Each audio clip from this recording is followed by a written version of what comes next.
Daily taste the daily. తెలంగాణలో కమలం party నేతలు రూట్ మార్చారా?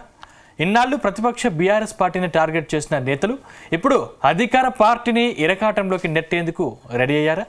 ఇక అసెంబ్లీ సమావేశాల్లో కమలం వర్సెస్ కాంగ్రెస్ అన్నట్టుగా సీన్ మార్చేందుకు కసరత్తు చేస్తున్నారా?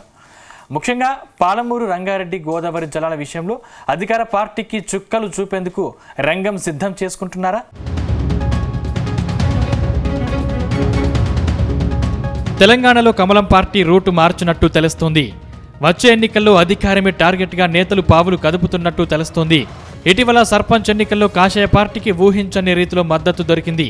దాంతో ఇదే ఊపు కంటిన్యూ చేసే ఆలోచనలో కాషాయ లీడర్లు ఉన్నట్టు తెలుస్తోంది. అయితే ఇన్నాళ్ళు కాంగ్రెస్ పార్టీని కమలం పార్టీ నేతలు టార్గెట్ చేయలేదు. కేవలం బీఆర్ఎస్ పార్టీని మాత్రమే విమర్శలు గుప్పించారు. కానీ ఇటీవల తెలంగాణ బీజేపీ ఎంపీలకు ప్రధాని మోదీ క్లాస్ పీకారు. తెలంగాణలో అధికార పార్టీని ఎందుకు టార్గెట్ చేయడం లేదని ఉక్కిరి బిక్కిరి చేశారు. దాంతో కాషాయ పార్టీ లీడర్లు కాంగ్రెస్ పార్టీని ఇరుకున పెట్టేందుకు రెడీ అయ్యారని టాక్ వినిపిస్తోంది.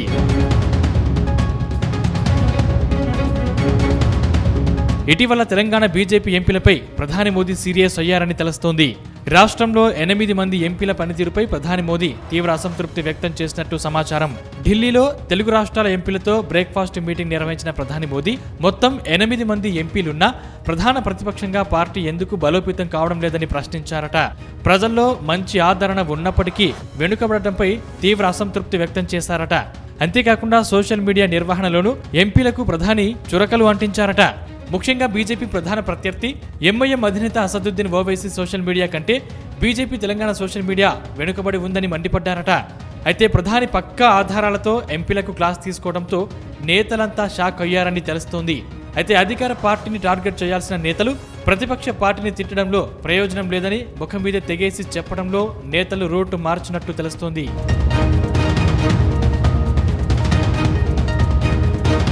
ఆ తర్వాత ఢిల్లీలో తెలంగాణ బీజేపీ ఎంపీలు కీలక సమావేశం నిర్వహించినట్టు ప్రచారం సాగుతుంది.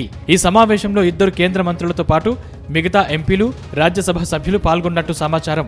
ఈ సందర్భంగా ప్రధాని మోదీ క్లాస్ తీసుకున్న వ్యవహారంపై నేతలు చర్చించినట్టు టాక్. అయితే రాష్ట్రంలో నేతల మధ్య వర్గపోరు ఢిల్లీ వరకు చేరిన నేపథ్యంలో నేతలంతా కలిసి పనిచేయకపోతే కష్టమేనన్న ఆలోచనకు వచ్చినట్టు తెలిసింది. ఇక మీదట నేతలంతా కలిసికట్టుగా పనిచేయాలని నిర్ణయించారట. అలాగే త్వరలో జరిగే మున్సిపల్ ఎన్నికలు, ఎంపీటీసీ, జడ్పీటీసీ ఎన్నికల్లో కలిసి సమన్వయం చేసుకోవాలని డిసైడ్ అయ్యారట. ప్రస్తుతం జూబ్లీహిల్స్ ఉప ఎన్నికలు, పంచాయతీ ఎన్నికల్లో దెబ్బతిన్న Telangana BJP greater Hyderabad municipal corporation ఎన్నికలపై ఫోకస్ పెట్టిందట.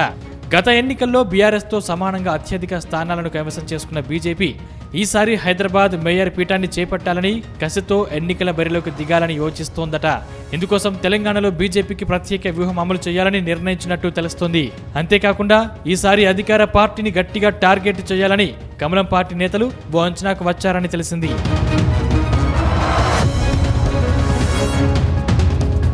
ఈ నేపథ్యంలో బీజేపీ నేత ఏలేటి మహేశ్వర్ రెడ్డి రంగంలోకి దిగిపోయారు. అధికార కాంగ్రెస్ పార్టీని టార్గెట్ చేశారు.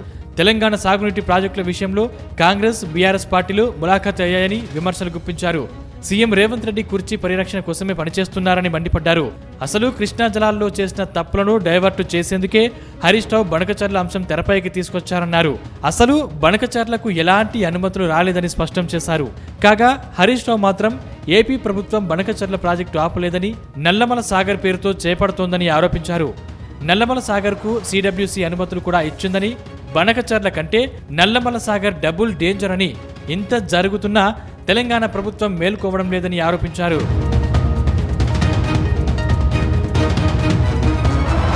అయితే హరీష్ రావు కామెంట్స్ కు మంత్రి ఉత్తమ్ కుమార్ రెడ్డి కూడా కౌంటర్ ఇచ్చారు. Polavaram Nallamala Sagar pre feasibility report CWC ఆమోదించలేదని, ఈ విషయంలో హరీష్ రావు దుష్ప్రచారం చేస్తున్నారని మండిపడ్డారు. మొత్తం మీద కాంగ్రెస్ ను అన్ని విషయాల్లో టార్గెట్ చేయాలని కమలం పార్టీ ఫిక్స్ అయ్యారని తెలుస్తుంది. ఇన్నాళ్లు ఒక లెక్క, రేపటి నుంచి మరో లెక్క అని కమలం నేతలు చెప్తున్నారు. ఇక అసెంబ్లీ సమావేశాల్లోనూ కమలం పార్టీ నేతలు అధికార పార్టీపై దండయాత్ర చేసేందుకు రెడీ అయ్యారని ప్రచారం సాగుతుంది. మొత్తంగా కమలం పార్టీ నేతల దూకుడు ఏ మేరకు వర్కౌట్ అవుతుందో తెలియాలంటే మాత్రం కొద్ది రోజులు ఆగాల్సిందే అంటున్నారు పొలిటికల్ పరిశీలకులు.